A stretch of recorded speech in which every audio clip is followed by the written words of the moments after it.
balballi mana isheetii cufaadha. Mana sana cabsinee innatti ol seenamu isheen ofii ajjeesteerti jechuudha. Viidiyoo sana argitanii yeroo agamii boodadha kan bakka sana geessan?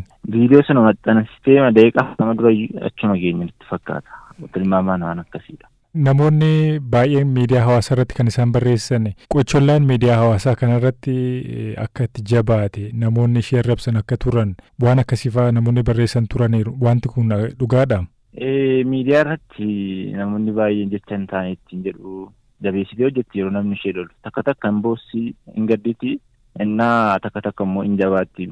Miidiyaanis ishee miidheera. Maaltu ka'umsa ta'e lubbuu ofii akka dabarsituuf sitti fakkaata? Wanta ka'umsa ta'uu sana agatti baruu hin dandeenye, ka'umsa isaa sana baruu hin dandeenye garuu qaamni seeraa qabatee waan jiruuf boodatti waan qulqullaa'u ta'a. Mee hariiroon abbaa warraa ishee wajjin qaban akkam ture yeroo dhiyoo keessa wanti ishiin sitti himatti jira?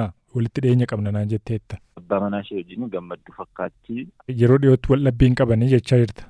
Yeroo dhiyootti wal dhabdee isaanii nageenya wal dhabdee hin qaban turan.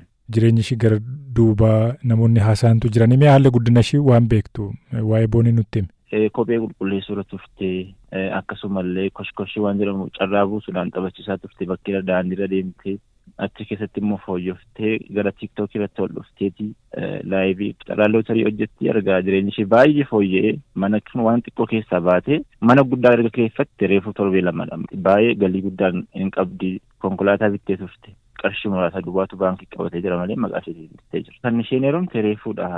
Ji'a tokko lamaan caalli maatii ishee bira kan galtee deebitee umuriin ishee waggaa 24dha. Ji'a tokko booda birgidee ishee ture kan isheen kabajuudhaaf qophaa'aa jirtu nullee kan itti qophaa'aa jiru. Abbaan manaa ishee Yoseef Caalaa jedhama kan waliin jiran. Yeroo lubbuun ishee darbu eessa ture? Rakkoo ishee sana quba qaba ture? Yeroo inni maxxansa sana argi kallattiidhaan ishee irratti gaafan dabalu bilbilli ishee cufaadhaa isarratti dabaleen ture.